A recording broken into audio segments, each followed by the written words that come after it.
Hello, I'm James Ezimoha. Welcome to African News. Let's see your headlines.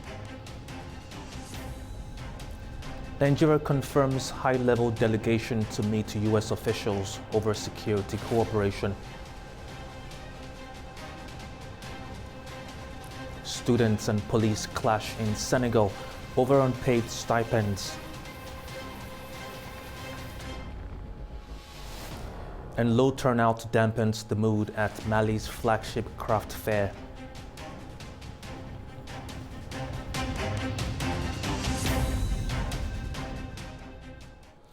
Nigeria has confirmed a high-level team to meet U.S. officials on strengthening security cooperation led by National Security Advisor Nuhu Ribadu.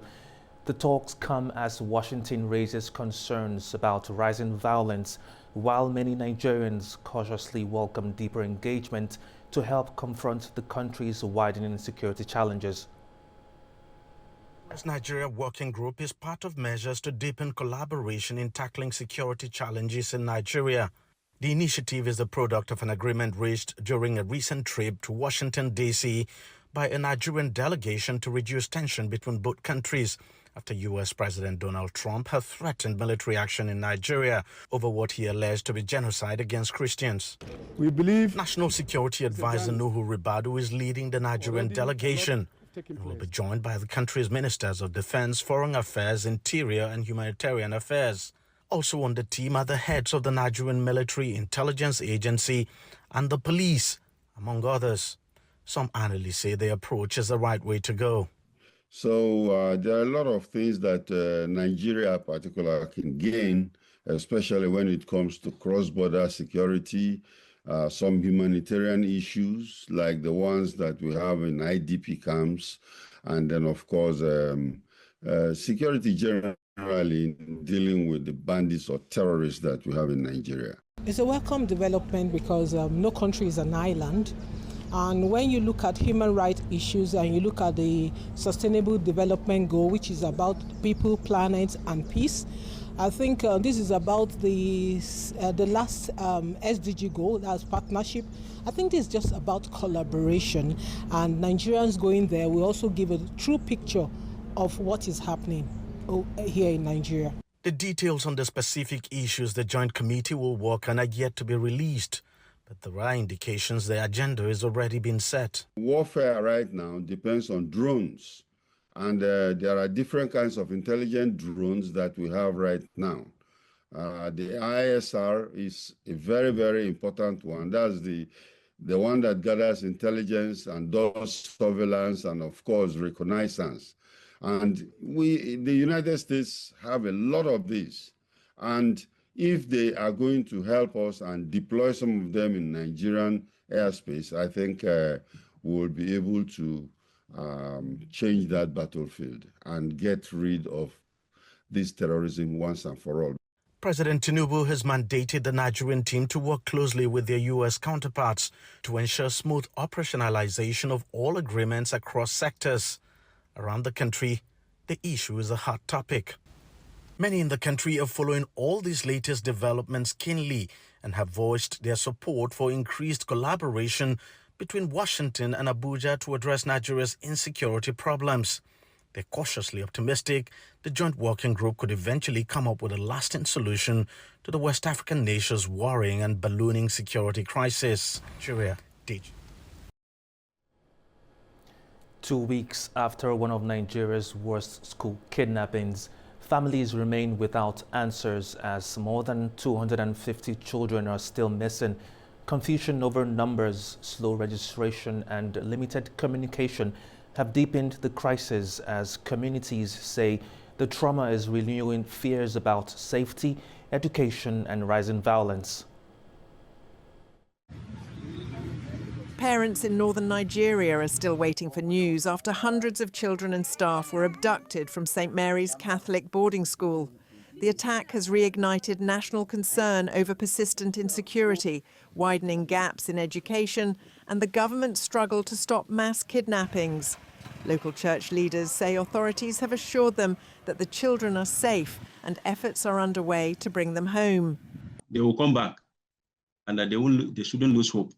And we have been praying And as I said, that from my meeting with the NSA, that they are fine, they are doing well. I think they are looking after them.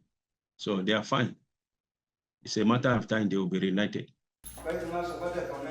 He says communication remains difficult, with many families living in isolated areas. It's a remote area. Many of them have no phones. It's only by word of mouth. And so that very day of the registration, they were able to register those that came, those who heard the news.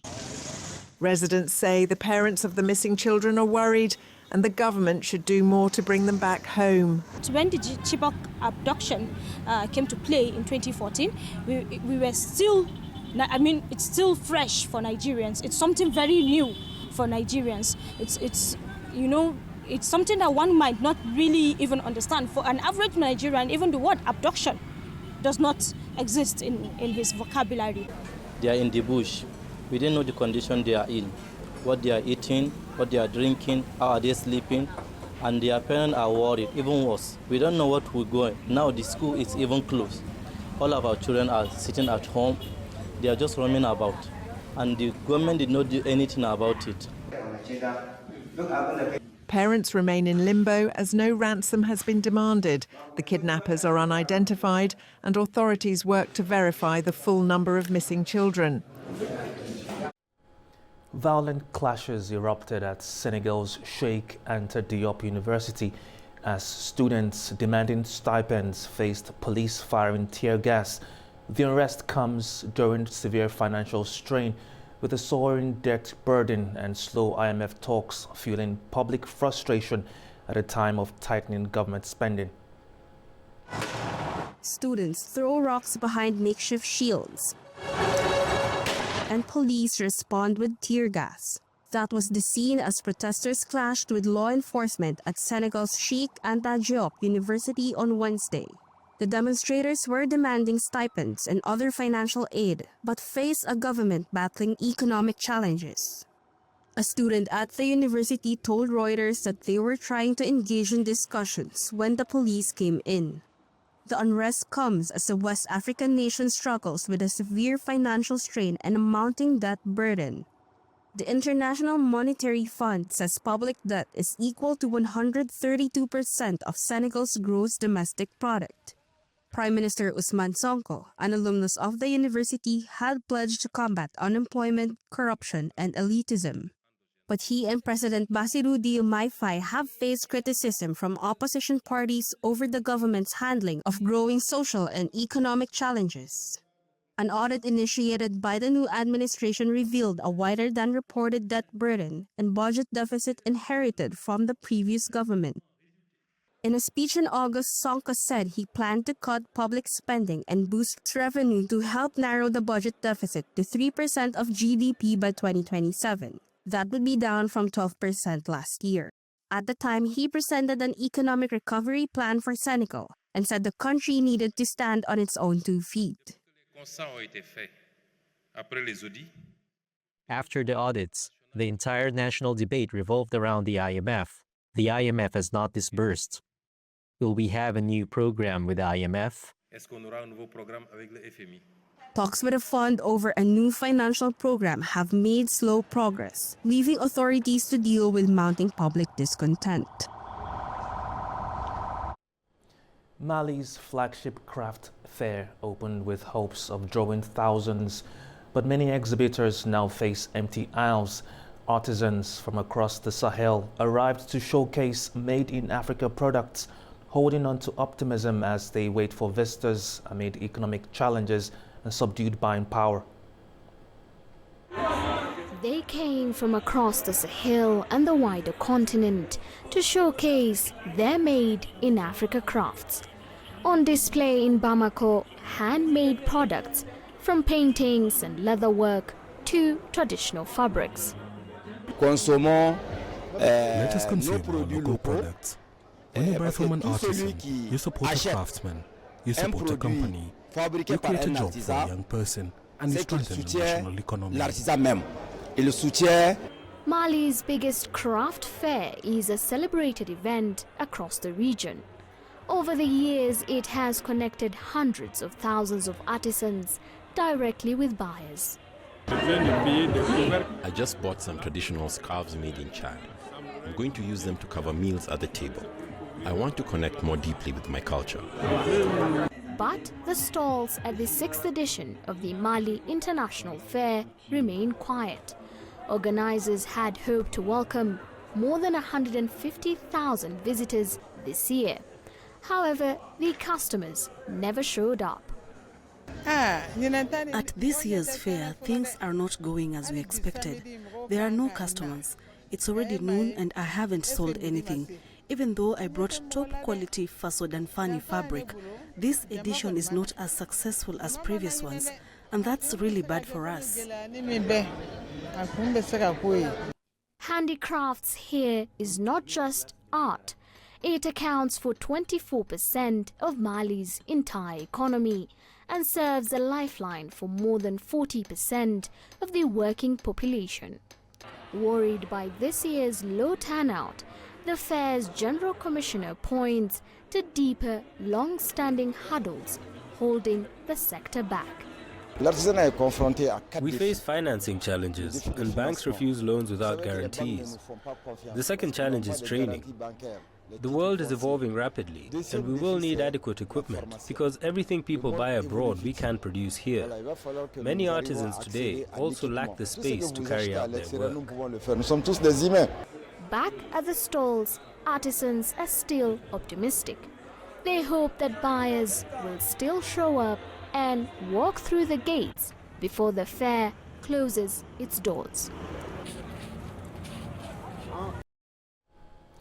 In Cape Town, Hans Niemann opened the Freestyle Chess Grand Slam festivities with a win in an underwater chess exhibition, a contest that blends strategy with breath control. The event drew elite players ahead of the main tournament, celebrating a growing discipline within competitive mind sports.